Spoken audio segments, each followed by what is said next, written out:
and say, good afternoon, everybody, to the multitudes watching on Zoom and to the millions watching on YouTube. Welcome to Lunch and Learn. Hooray!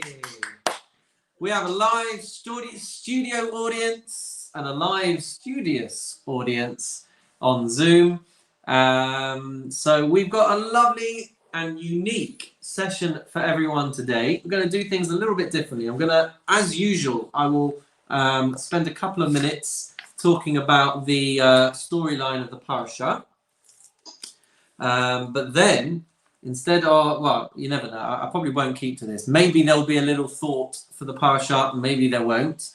But then we're going to dive into Pirkei Avot, and I've got a bit of a unique way of me trying to teach the topic this week. And then I wanted to share an essay of a sermon written in 1965, which touches on a lot of the things that we have been discussing in recent weeks. And I'm just interested to bounce it off you guys today.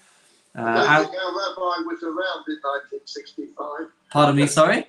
Somebody said, is it one of your sermons? I said, I don't think you were here in 1965. I was barely a twinkle in my mother's eye in 1965. Well, my date of birth was 1937. You are.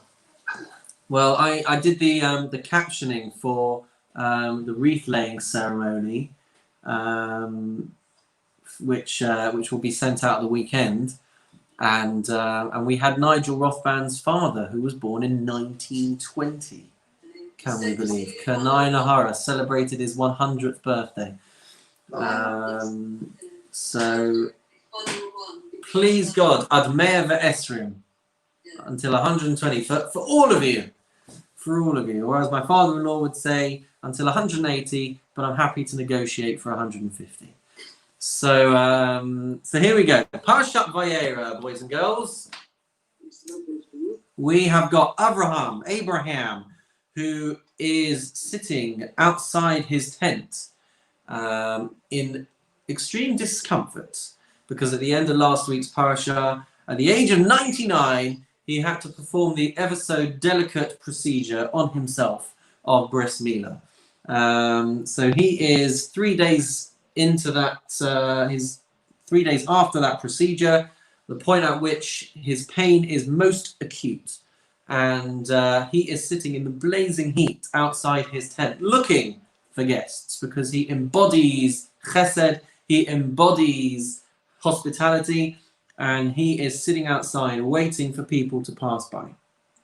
And Hashem has purposely cranked up the thermostat on the world, and he has purposely made it a very hot day in order to stop people from moving around, in order that he shouldn't have to be bothered. And yet we see that he is more disturbed by his inability to offer hospitality than he is by the pain that he is in, or discomfort that he is in from his operation. So Hashem sends 3 angels, 3 malachim, who are disguised as men.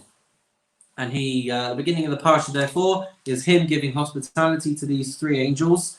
One of them is tasked with the mission of announcing to Abraham and Sarah that they are going to give birth to a child the following year.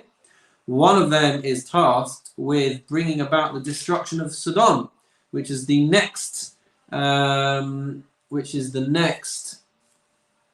part of the story that takes place. And we have the conversation between Abraham and Hashem, trying to barter with God on whether or not to destroy the city of Sodom. Lo and behold, the city is destroyed. Lot, who I said last week was Abraham's brother-in-law, is actually Abraham's nephew.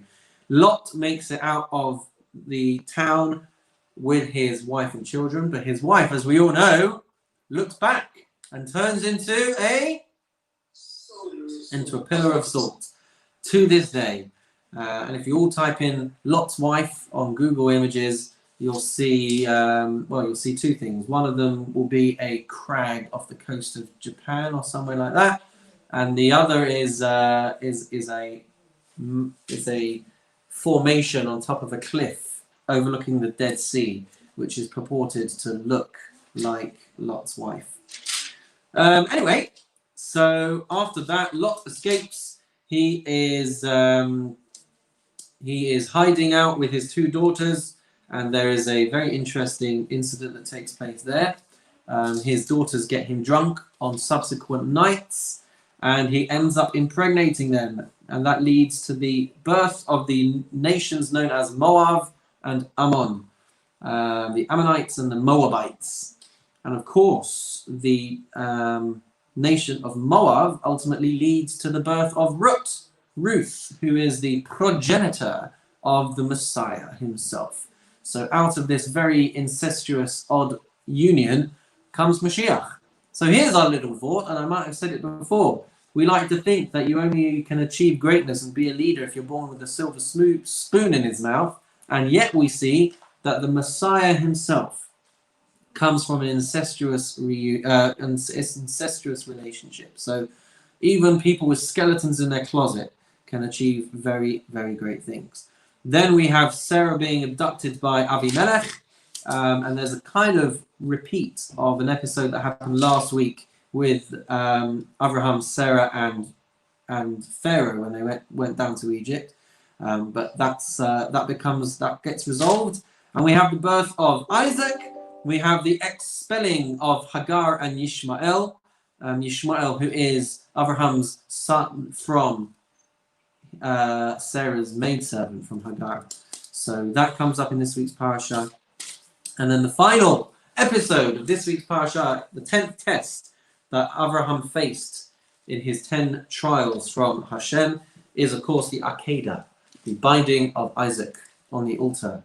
Also a fascinating episode. We have to do justice to all these stories, and we will do at some point, please God. Can I just answer a question? You can try. Was Lot's wife warned not to look back? Yes. Yes, she was. And I've got another question. Was Ruth Jewish? I thought she converted. She did. She did convert. So Jewish. Oh, right. So yeah, these are all great questions, and she did. She converted to Judaism. That's the story that we read on Shavuot. Yeah, that's it. So yeah, thank you for asking. All right, guys, here we go with Pirkei Avot. Going to get it up on the screen for us now, but it's not going to be there for very long, I anticipate, because I'm going to try something a little novel. Going to see if it works. So can everybody see it on the screen there? Yeah. Beautiful. So here it comes for you as well on YouTube. Oh. Perfect. Now, who wants to read for us the Mishnah, please?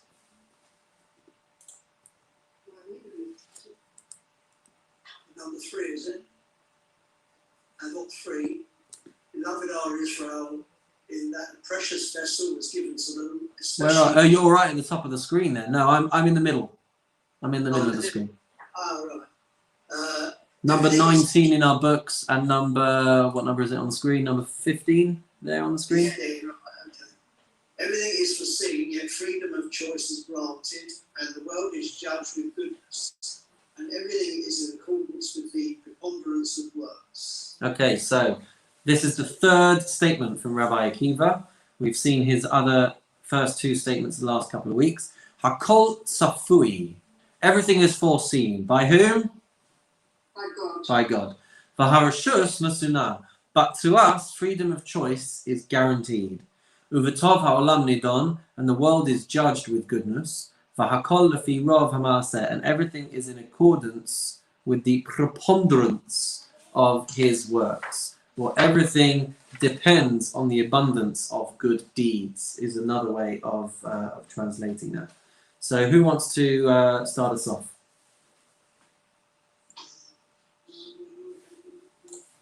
Well, it's the obvious question. If everything's foreseen, how can there be such a thing as freedom of choice? Very good. Anyone want to chime in? Well, we're given the choice, either choose good or not. It's foreseen, but that doesn't mean to say it's acted upon. It's foreseen what will happen. So for us, So it's mandated. No, it isn't. It isn't obligatory. It's foreseen what will happen or what's going to happen, but you have free choice to choose good or to choose evil. but we face great repercussions if we choose evil, right? So if God knows what I'm going to do, why does he hold me responsible for the mistakes that I make? Because it's your choice. Because he's giving you free will. But is it a choice if he knows that I'm going to do it? Yes. He knows you're going to do it. He just lets you be free to do it. Seems a bit unfair. No. You have to consequences of your actions. Okay. Anyone else want to throw anything in? Didn't Maimonides in the 13 Principles of the Faith, I think, say that everything is foreseen, but before, everything's foreseen, and also I think Shakespeare that everything there are more things in heaven and earth than this world brings as well. Well, I'm likely to be able to answer you on the Rumba more than I am on Shakespeare, but although that being said, maybe that's not accurate. The pathway's covered. Is it Is it your side or my side? on the left-hand side? We've got a grey. Oh, my apologies. There you go. Okay, thank you. Yeah. Sorry, it's because I've got other windows that I'm keeping open at the same time. Yeah. So my apologies for that. But interesting.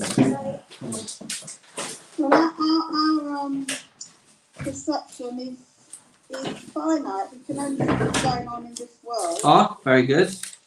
We can't see but God's world is different. It's infinity. You can't see what is going on in other worlds, in the upper worlds. We can only. Our mind can see what we can see. We haven't got the ability to see anything outside that in the upper worlds. It's always very different, isn't it, when we say that the answer is essentially rooted in the fact that Hashem is infinite. He is beyond finite comprehension and finite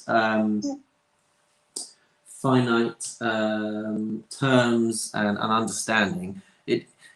Ultimately that's where we get to, but it's a very hard thing to live with, really, and it doesn't always tick the box for people. If we believe in God, then we must believe in another world because we believe in God, who's not infinite.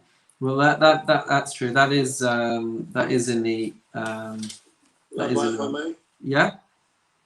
So I understand this piece as effectively in the same instance where I know if I was to present my wife with either a plate of kosher food or non-kosher food, and she had the free will and choice of which one she could choose, even though she has that free will of choice, I, in this case, would understand and know what her answer will be. It is foreseen. Mm-hmm. She still has the choice, and I'm not at any point looking to adjust, complicate, or manipulate with her decision. But I know 100 times out of 100 which would be her choice, and yet it is foreseen that before that, before I even give her those options, I'll know what the answer will be. Mm-hmm. So in that case, I understand it that we are presented always with free choice. But Hashem obviously understands exactly where we are at that point in time and what we would choose. The second piece is that if we were to take the wrong choice, he will always try to give us the benefit of the doubt. Mm-hmm. As it should be, for example, the offside rule, benefit goes with the striker. Maybe it doesn't always happen, but we like to think that in this case, that Hashem will give us the benefit of doubt. So unless we're really shining a mirror and trying to obviously do evil, as it were, he will give us every opportunity to maybe have that choice again presented to us to give us a better chance the next time. Beautiful. Thank you very much. I mean, that second piece that you're talking about, we were talking a bit about this last week, You know, our Mishnah here on the screen, V'tov ha'olam nidon, that the world is judged with goodness. If it was judged with anything other than mercy, we wouldn't be given second chances. You put one foot wrong and that's it. One strike, you're out. But that's what we got Yom Kippur, isn't it? But you'd never get to Yom Kippur because the very second that you make a mistake, you're out. And start over again. That, you know, Yom Kippur is one of the manifestations and the you know, the proof almost that God runs this world through an attribute of mercy. Because if He did not run the world through an attribute of mercy, then any time that you make the slightest mistake, that's it. You're a goner. And that's not how the world works, because you still wake up the next morning, even if you'd made a mistake the previous day. Generally. I like that bit. No, because you always there's always that little thing that nags you in your head, isn't there? Like, well, there are some people who don't wake up the next morning, you know. But you know, let's talk about 99.999999999% of the time when we make all kinds of mistakes in our day, and then we're still around the next day, or we're even still around the next hour. You know, I can shout at my kids or whatever it is at whatever time it is, and I'm still here to tell the story the next minute, the next hour. It's not that I make a mistake and then that's it. And actually, perhaps that goes to some way of explaining a little bit as well the concept of free will, because free will means that we have a point of choice, a point of bechira, where things are 50-50 and we're not sure which way to turn. So not every decision is necessarily free will. I'm not exercising my free will to decide whether to go and mug an old lady on the street, right? That's beyond. I should say I'm beyond. I'm beyond needing to make that decision. I know that is wrong, right? But I'm definitely not beyond a point of deciding whether to yell at my kids, because I'm challenged by that, and I face that, you know, that 50-50 pull about 375 times a day. You know, so for me, that is one of my points of free will, where I am torn to decide what I should do. That's Right? why they kept the schools open, Rabbi. Pardon me? That's why they kept the schools open. That's why they kept the schools open. Yeah, to keep it balanced for me. You know, meanwhile, you could have an individual who wakes up in the morning and feels genuinely torn. You know, perhaps they don't have food to eat and they think that the only way that they can do it is to go and steal some money off someone. And if that means that they have to assault them, then nothing's going to get in their way. So they'll go out and they'll commit whatever abuse or whatever crime they're going to commit. It's way beyond their level to be thinking about whether it's the right or the wrong thing to do. It's beyond that. It's beyond their point of contention.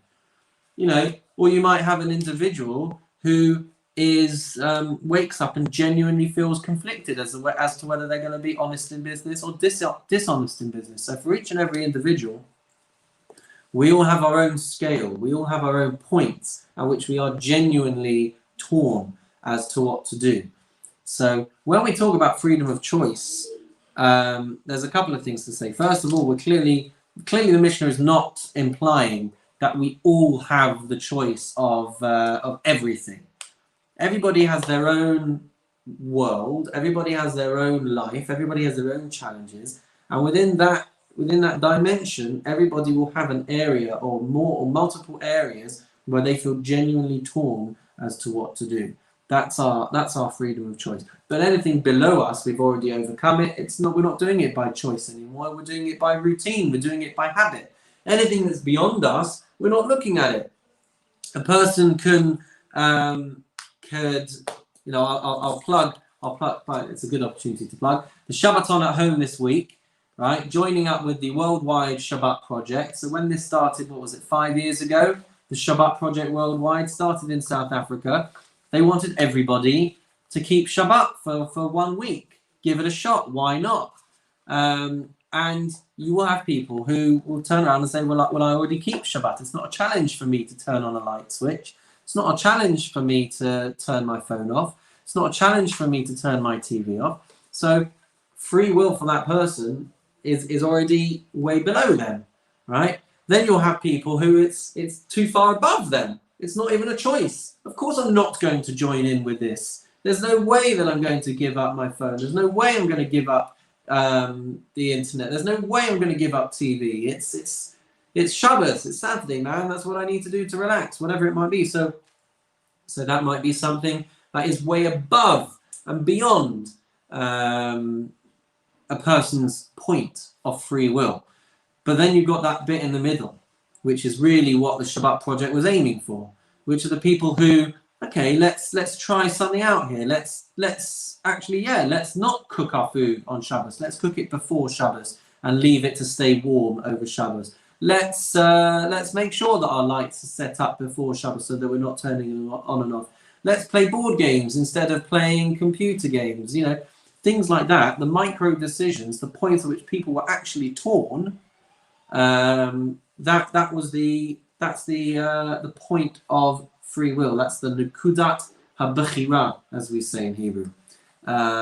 So that goes to some way of explaining that little bit. There was another thing that I wanted to share.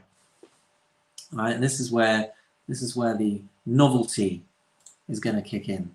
I've tried to explain in the past how I look at the concept of everything being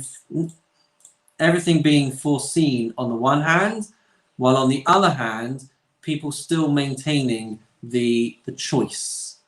So I had always looked at it in the way of a computer programmer programming a program or programming a piece of software. And I feel like people often, either it goes over their heads or they don't really understand what the heck I'm going on about. So what I actually want to do is try and see if I can demonstrate through my computer screen what it is that I'm talking about. All right? If this doesn't work, okay, it doesn't work. If it does work, then maybe people will understand which planet I'm on. Okay, so I'm going to share a portion of my screen to be able to make this work. So let's see if this works. Portion of screen, share. I want to share this portion of my screen. Can everybody see what's on the screen there? Yes, yeah. Hi there, how old are you? Yeah, there you go. That's the part of the language that you've recognized, okay? So a few years ago actually, before I moved down to Bushy and I was living in Hale, I think we were 4 years into our 5-year stint in Hale, and we knew that we were going to have to be thinking about what our next move should be, right? With Rabbi Joel. With Rabbi Joel, that's right. Shout out to Rabbi Joel if he's watching this, which he's probably not.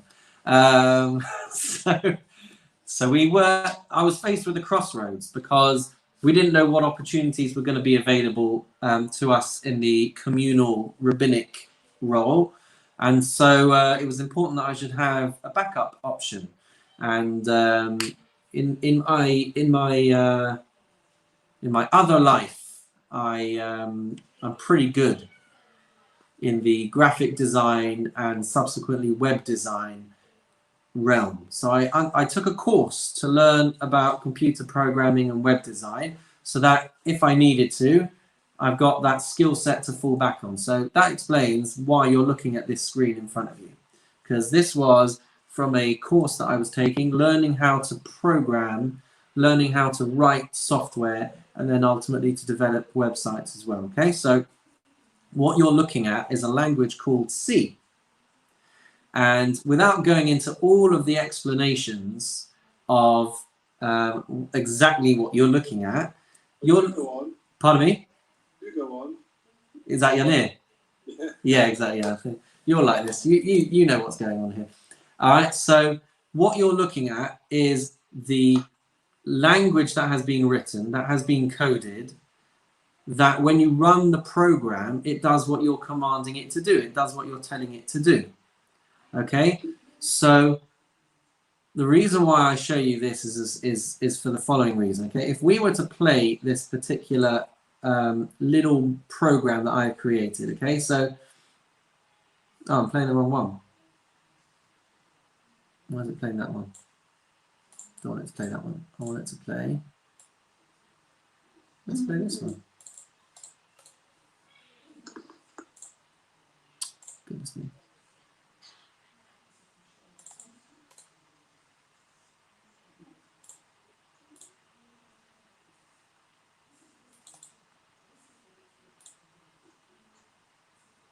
There we go. All right, so can everybody see this on the screen there? Black box? Think of any whole number. Oh, it's still doing that one. Okay, well, let's just... Multiply by 3 plus 1. Yanir, help me. Why is it not playing the one I wanted to play? You've got multiple tabs all saying the Yes, same but thing. why, if I've got this one... Okay, let's just Maybe to make sure you're running with the right tab. let's just close all the other ones then.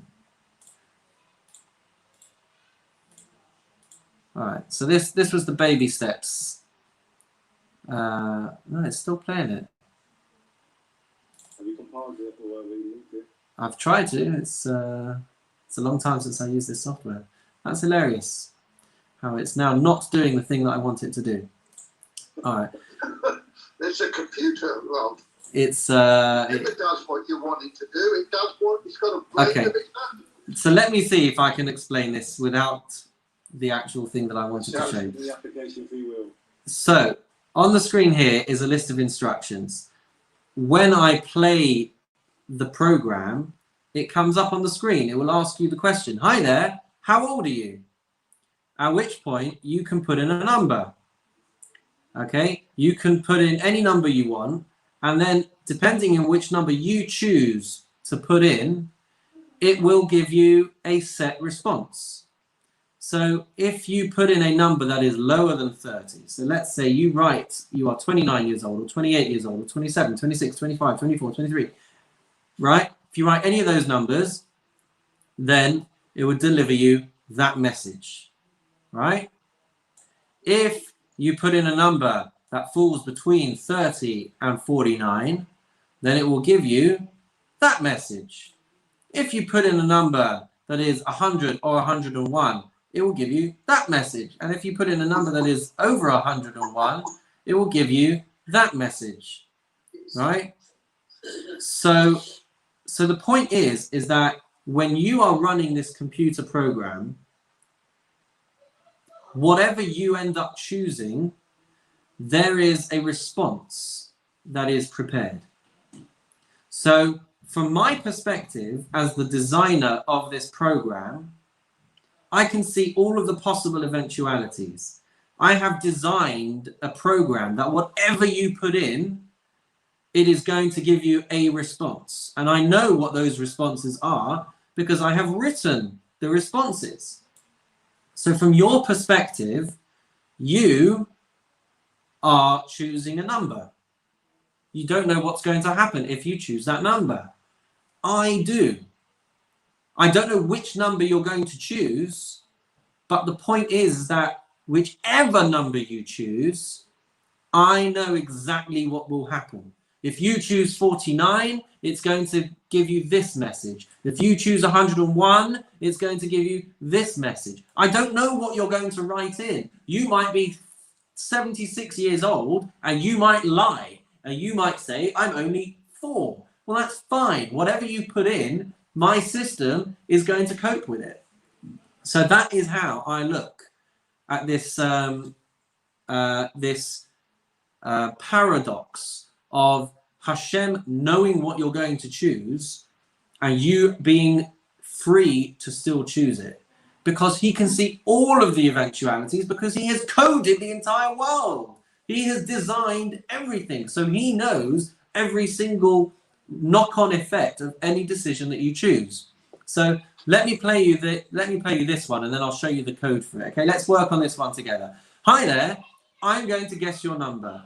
Please think of any whole number and multiply it by 3. Okay? Press, what does it say? Press 1 when you have done so, okay? Is that what it says? I can't actually read my screen. Okay, so everybody think of a number. Think of You want us to it. put it in? To put it in? All right, let's start with you one by one, okay? You're not touching it, I'm touching it, okay? So Rita and Peter, think of a number. Whisper together. Think of a number that you agree on. Okay? So now, we press 1. Okay, great. Is the... excuse me, sorry. The number that you've thought of, you multiplied it by 3. The number that you have now in your head, is it odd or even? You want even. It's even. Okay, so we're going to press 2. And now it tells you divide that number by 2. Have you done that? Yeah. Okay, now multiply that number by 3. Yeah. Okay, press 1. Is the number that you have in your head now odd or even? Odd. Okay. Yeah. So now it says add 1 to the number and divide it by 2. Yeah. Okay. At this point, how many times will the number 9 divide by that number? How many times will the number 9 go into the number you have in your head right now? 2. 2. So I write 2. And now hopefully the number you originally thought of was 10. Very good. Amazing. All right. Am I right? Yes, I am. Amazing. Don't get one with a card. All right. Who's going to give it a go then? It's amazing. Who's going to have a go at this? I know the formula, but I will if you like. Okay. You're going to give it a go? Yeah. Think of a number multiplied by 3. Yeah. Very good. Is the number that you have now odd or even? Even. Okay. Please divide that number by 2. Yeah. And now multiply by 3 again. Yeah. Is the number that you have now odd or even? Odd. Okay. Please add 1 and halve it. Add 1 and divide it by 2. Oh, sorry, that's the instruction there. I've got to try and Yes. keep up with the computer. Now, how many times will the number 9 go into your number? Once. Once. So the number you originally thought of was 6. Yes. There you go. We've got such a clever rabbi. Such a clever rabbi. Now I know exactly how this is how it's doing it because I coded it. So whatever number you're thinking of, it's always going to guess it. But the way in which it works is Not guessing it. It's a formula that is. You're not guessing the number. pardon me. You know exactly what the result will be. That's right, because I have. Oh, that's the wrong one again. I have told the computer what to do in every situation. So whatever you do, it's going to do a calculation. It's going to do something based on what I have coded into the thing. So you have got the choice. You are using your brain. You are deciding whether it's this, whether it's that. You picked your original number. I didn't do anything. So that's how I look at this paradox of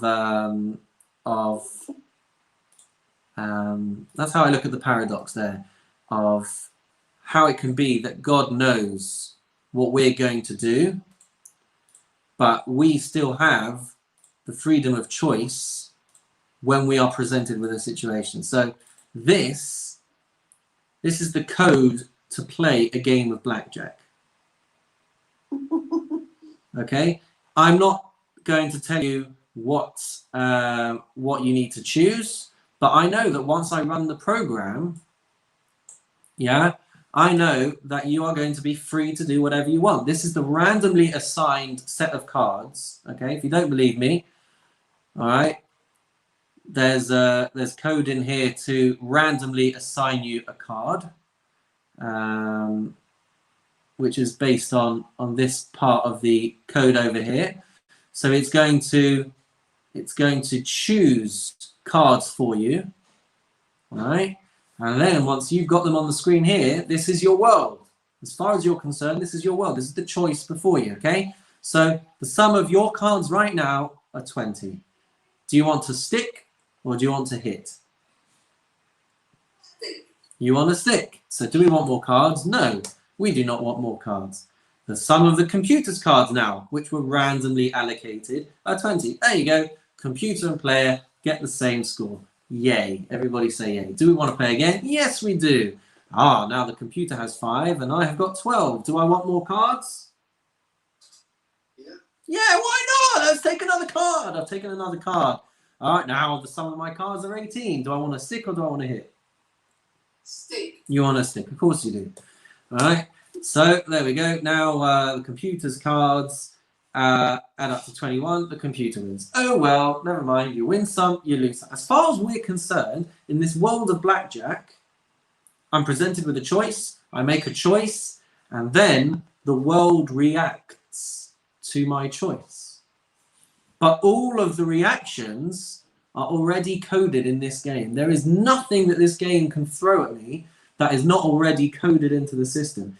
It can't all of a sudden decide to give me a bunch of flowers instead of a new card. It can't decide to make me a cup of coffee. It can't decide even to refuse to give me a card if I ask it to give me a card. Everything within the world of this blackjack game is coded on that screen. That's all it needs, right? And all we have to do then, in my mind, is just multiply that infinitely to the world. The world has been coded by a creator. Hashem, who has designed and created and brought everything into this world, he knows exactly what it can do and what it can't do. And it is reacting to every decision. It is reacting to every decision, therefore, that we make. So I don't know if that now makes a little bit more sense, or whether that just adds layers and layers of complication. Can I just say something? I understand what you were trying to do was that everything is planned already, and it's your choice to do what you want. The planning is done. Is that correct? So what I'm trying to illustrate is that Hashem, being above time, being above physicality, being above finite space, being the creator of the entire world, can understand every single possible outcome of every single decision. So if you, Rita, are faced with a decision, shall I have whatever it is, shall I have coffee with milk or without milk? Well, Hashem is coding everything anyway. We talked about this last night, that he's constantly renewing the world. He's constantly creating the world. Last week. He's constantly allowing and enabling the world to exist. So whether you choose black coffee or white coffee, whether you choose tea or hot chocolate, the world is already able to cope with any decision that you make, because he is the one that's creating it. He is coding the entire world, right? The argument is not that.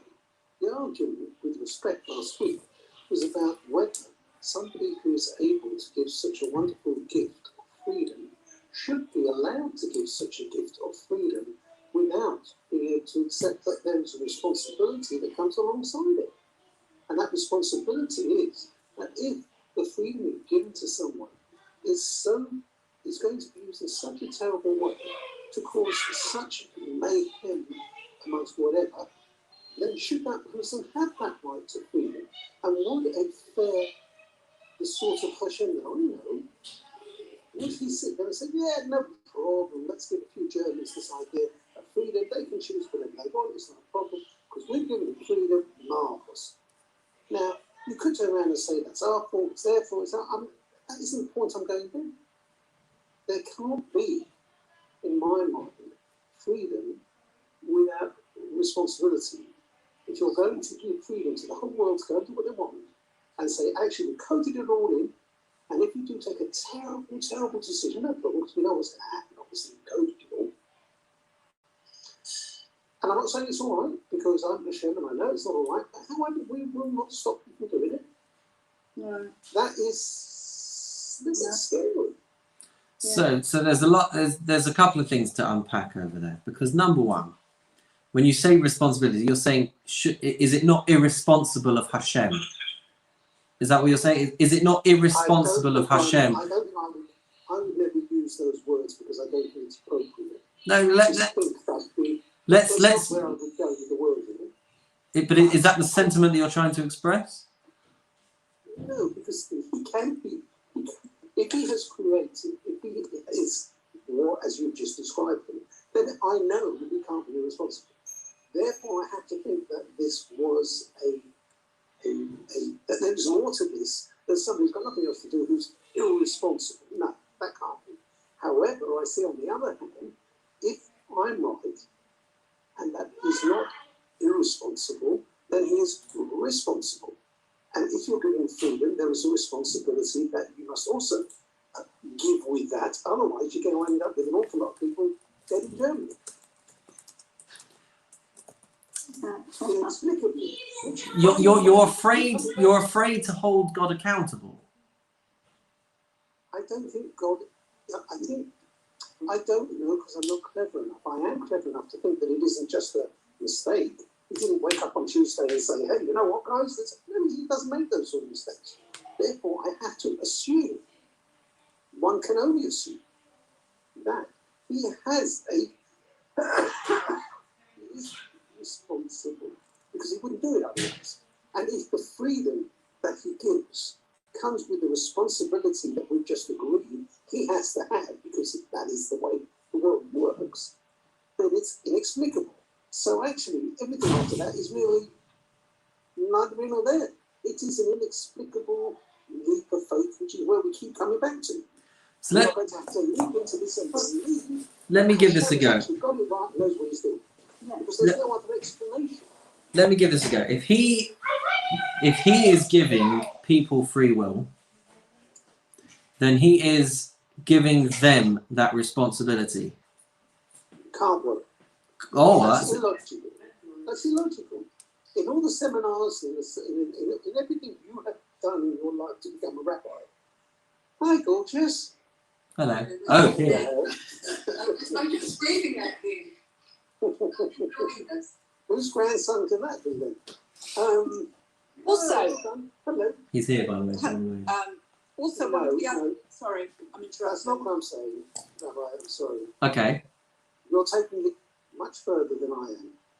I'm accepting that there is a responsibility. I'm accepting that he's responsible. I'm accepting that he is what he is. And why would you not? Who's he? Who's he? God. Hashem. Hashem is way ahead of wherever we're looking at. And maybe it's beyond our ability to understand what he's doing, which I absolutely agree would not have a problem.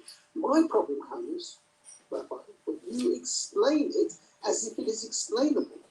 No. I don't think it is explainable. You don't think what is As if explainable? explaining it is saying that he has worked out every option, it's all okay, he knows exactly what he's doing, and with every option has been worked out, when you do A or B, there is a result, and that result is unhappy. That's where the problem comes to. If you actually say to him, it's totally unexplainable, I don't know, he knows what he's doing, why don't you just go with the flow, trust him, you've got this far. I'm not sure. That's the trade-off between free will and not having free will. One of the unfortunate things is some people who've got free will don't play with the rules and create problems. You can't really on. Everybody has to comply. There is no free will, otherwise it'll be a nightmare. He's working. I think what is being said is, if you take it a notch much lower, we have freedom of speech in this country, but the people who've made the law have said, but there's a limit. There are times when if you go beyond the norm or what is acceptable, we'll put you in prison and stop you saying what you're saying. Whereas Hashem doesn't seem to do that. He says you've got total freedom, and if you choose to do real evil, I'll let you get on with it. I think that's the point you're making, that most legislators who give a degree of freedom to people set limits on how that freedom can be used. And we don't seem to have any limits on the amount of evil that people can do. I think that's what you're saying. No, Martin, I disagree. What you're saying is... I thought you were hitting it on the head, what Paul was saying. Okay, so come back, Paul. Isn't it the eternal of good? One second, Joe. Let's have Paul come in. Martin, what you're describing is human interaction, which we've decided is best done through democracy and one person, one vote. Through a democracy, we decide who our leaders are, and they can create laws, which, if we approve and like, etc., create a society within which we live, so that everyone's not walking around killing everybody. That's what you said. But you cannot compare that to an entity, to a Hashem, to a God, who has such vastly different powers to the ones that man will ever have. No community, no parliament is ever going to be able to legislate for everything, and will always know what's going to happen before it happens. Here, we're being asked by the rabbi to accept that Hashem knows what's going to happen if we turn left, right, stand up, or sit down. But he's decided to give you the freedom to stand up, to sit down, to go to the earth, even despite knowing that it may or may not cause whatever it's going to cause. I don't have a problem with that.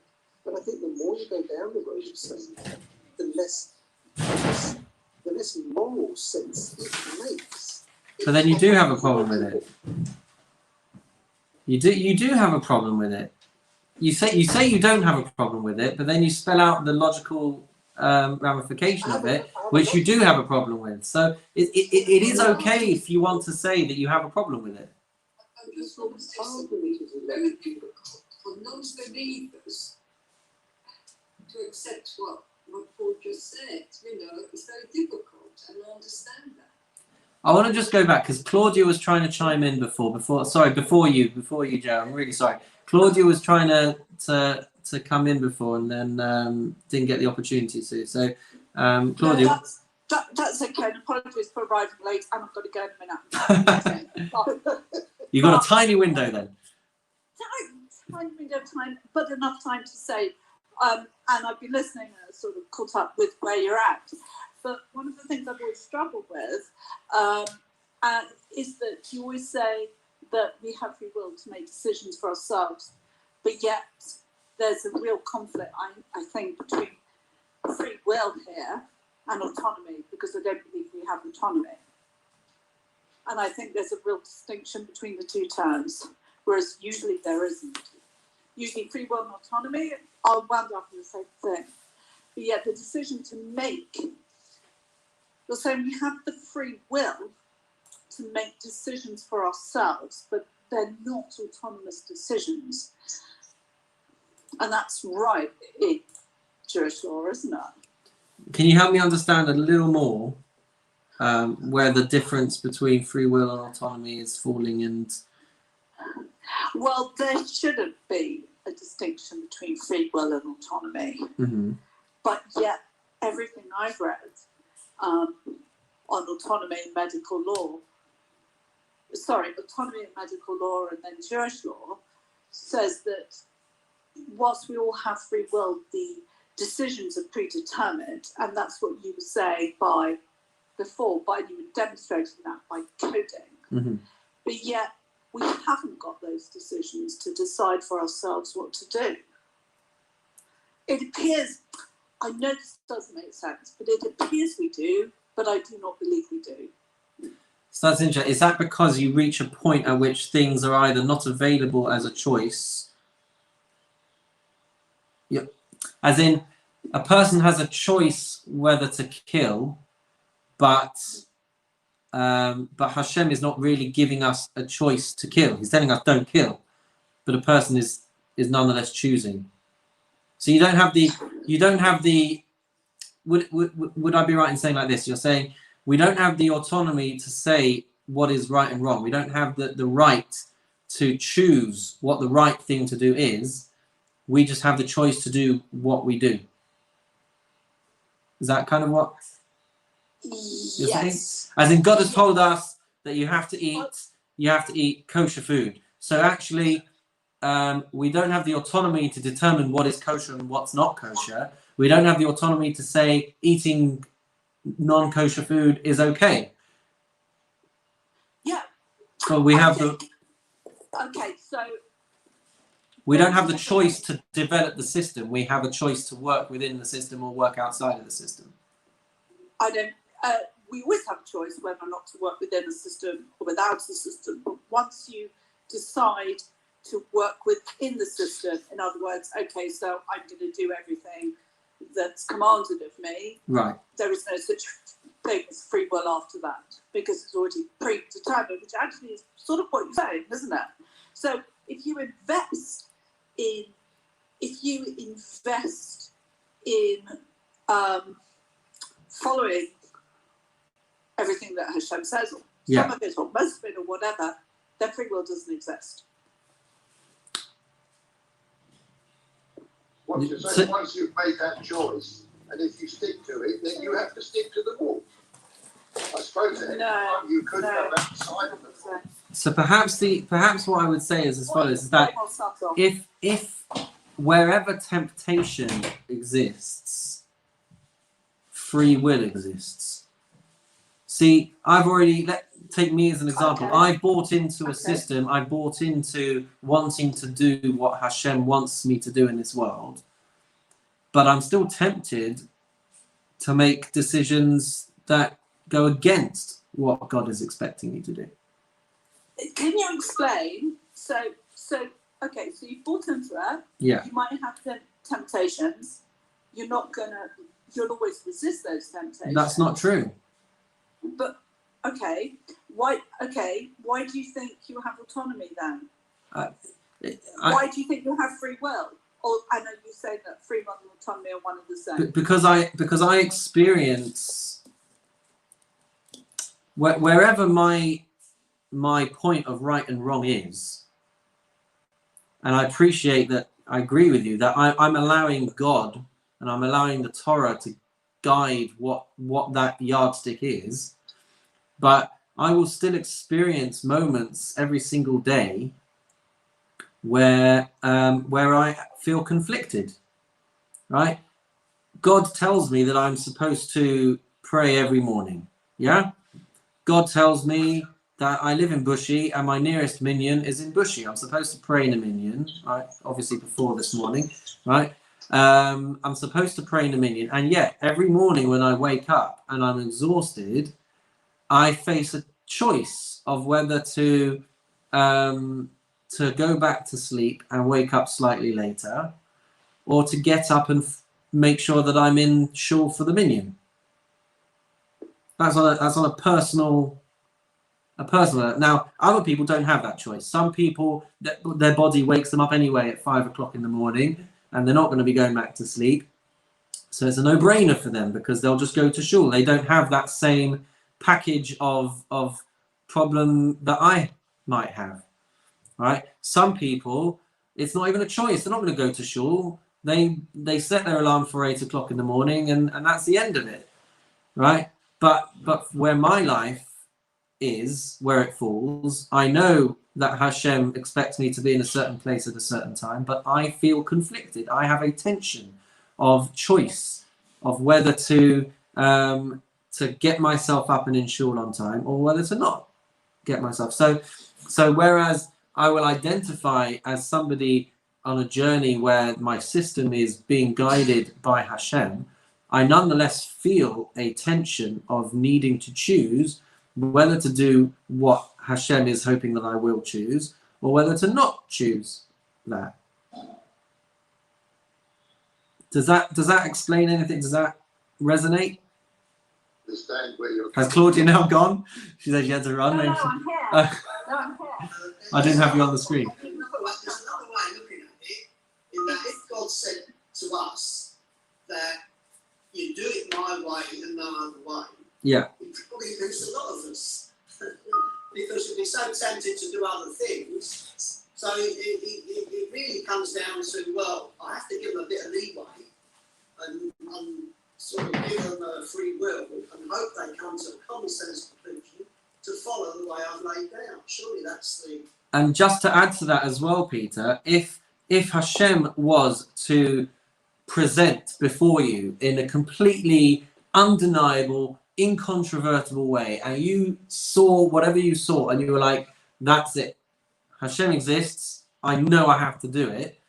So yes, and maybe this is what you were alluding to, Claudia. If you were in a position where it was just absolutely impossible to ever go against what Hashem was saying, then you're right, you would not have the free will. Yeah, if we had the incontrovertible evidence, if we could actually visualize the consequence of any mistake that we make, okay, then yeah, you lose that free will in that sense, because it will never even occur to you from that point to ever make a mistake again. If you need to be in one place at one time, you will be there, because the consequences are so enormous and so drastic. Pardon me? Yeah, I'm safe now. Yeah. Okay. Great. So maybe that's what. Fine. So that's what I needed to tap into when you were saying that, right? If we knew the ramifications of the decisions that we make, then yeah, I'm on board with you, Claudia. We would never make the wrong decision. But the problem is we don't live in that reality. That's the freedom to make the decision you want. So so that's what you're saying free will should be. That's what you would be defining it as. Not in this context. No, that's right. That's fair. Unfortunately, I've really You've got to go. That's okay. And we've got 9 minutes until we're expected to be on letting this channel be open for Minka as well. But yeah, no, it's fascinating. In that regards, I don't think that is what the Mishnah and what the Torah is trying to tell us.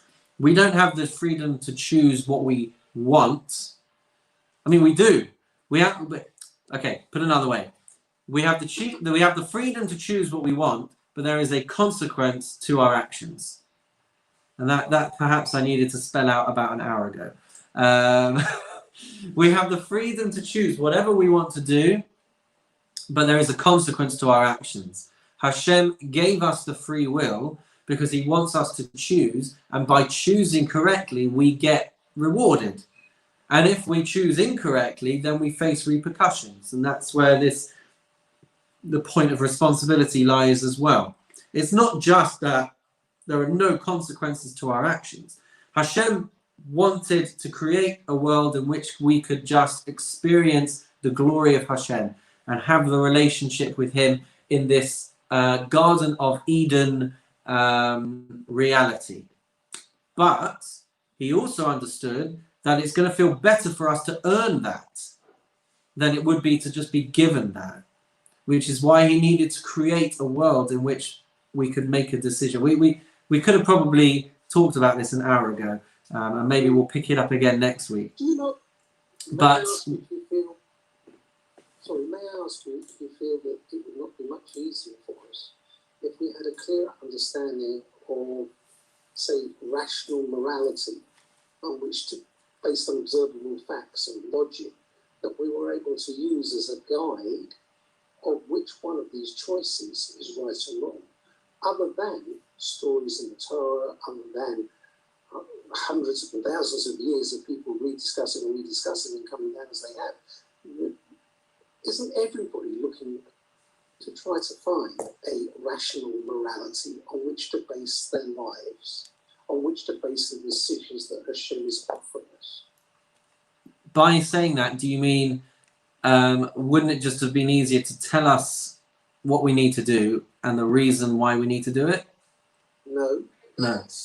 If we understood the reason why we needed to do things based on a rational morality, based on observable facts and logic, which I'm sure that's exactly what we are doing, then it would be so much easier because it would become stunningly obvious what's right and what's wrong. By the way, what was then wrong, if someone chose to do it, would then be very obvious as well. It seems, why am I having any difficulty in deciding what freedom means? I can choose out these 10 things. Sorry, why are there 10 different things? There's probably only one of them that's right, 2 of them that's right, and I should be able to choose those very easily if we all had a clear understanding of rational morality. If we all understood observable facts and logics and said, hey, there you go, that's obviously the right thing to do, move along. But if it was easy, then we wouldn't be deserving of any reward. No. Why not requiring a reward? I'm very happy to do it. Hashem has set it out. I'm very happy to do it. I am not asking him for anything. I want a reward. I'm really happy to live a life based on some morality that I can take forward. So the only reason that we are in a world to choose is so that we can ultimately have a world of the reward. Can I just say something, Rabbi? That's why we got the 613 mitzvot. Right. We choose the one, like you said, we can't do them all, but we choose the one we want to do. Oh, I don't know about that. I agree with you to a certain extent, Rita. I agree with you to a certain extent. I hope there are people who keep them all. You know that 613 mitzvot. it's not necessarily that we pick and choose the ones that we want to do. We're encouraged to appreciate the full picture, but as with anything in life, you can't necessarily do everything at once, and you might not necessarily be in a position to do everything at once. So in the past, we talked about how some of the mitzvot we're completely incapable of doing because we're not a Kohen, or because we're not a woman, or because whatever it is. But of the ones that are available to us, Hashem does expect us to do all of them, but at the same time, he understands that we're not going to be able to do all of them at once, maybe for whatever reason. And the aim is to recognize life as a journey where we want to build the connection with God, but to understand at the same time that we're not going to be able to do everything until we're ready to be able to do it. And that ties in with the second part of the mission that we were talking about of God judging with goodness, which is that, in an absolute sense, he's given us the mitzvot, he's given us the things that he expects us to do, but he doesn't destroy us if we step a foot out of line, because he understands that it's a process, and he understands that we have complexities and that we have challenges and things that we face and things to overcome. So it's done with love, and it's done with goodness, and it's done with mercy, in order to give us that breathing space to be able to navigate our way through life. What we were saying as well, Paul, before, is that it really comes down to why God created the world at all, and why God created us at all. And to put it into a nugget, a bite-sized piece with the 4 minutes that we have left, Hashem has created the world out of goodness, out of benevolence, out of kindness, because he wants us, these finite physical human beings, to experience a connection to the divine and the pleasure that comes from connecting to the divine. But he doesn't want to just give that to us for free. Well, actually, he does want to give it to us for free. But if he gives it to us for free, it's not as powerful, and it's not as enjoyable, and it's not as rewarding as if we earn it for ourselves. So he has to create a system in which we are able to earn that reward, and we are able to earn that connection, because when we experience it through a sense of accomplishment, it will feel even better than if it was just handed to us on a plate. And so if we're being put into the world to earn the reward, then a system has to be created where we choose that reward. And therefore, we have a system where some things are easier to choose, some things are harder to choose, and we are rewarded in accordance with the effort that we put in. If we put in lots of effort, and things are very difficult for us, and things are very challenging for us, and yet we overcome all of the odds, and we overcome all of the challenges and all the rest of it, then we will experience an incredibly high level of reward. If everything came easy to us, if everything was obvious to us, if it wasn't actually a choice, if it was so obvious, then you wouldn't be earning reward for it. You wouldn't have achieved anything, because you're just kind of coasting through and just going along with it. So therefore, we have to have challenges in life. We have to be faced with opportunities where we can choose one way or we can choose the other. And yes, Hashem is the one who's setting the barometer for right and for wrong, for life and for death, for good and for bad. But you know, he created the system, so he gets to do that. Do you know what? It's so complex. It's so big. There's so much to say on it, and we just don't have the time. We've only got a few seconds, and I don't want to throw a spanner in the works. One of the problems is when you choose, on occasion, when you choose the wrong path, it affects somebody else. You're not just making a choice. I'm doing the wrong thing, therefore I'm whatever. Unfortunately, somebody else, possibly in the choice you make, gets harmed. And they didn't have a choice. They weren't, their choice was taken away from them because of what I did or what somebody else did. And that becomes a difficult, you have to accept. But no, Martin, tremendous difficulty. That's not the Hashem that I know, Martin. You can't go down that road. It's too difficult.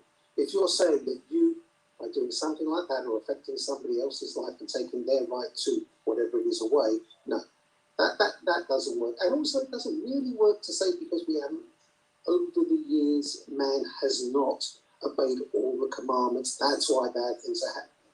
That's not the Hashem that we love. No, I don't go with that. That because the earth is like this because we've done that, and we're getting COVID because of that. This is not the Hashem that we're talking about. What I'm saying is your free will is somebody else's lack of free will.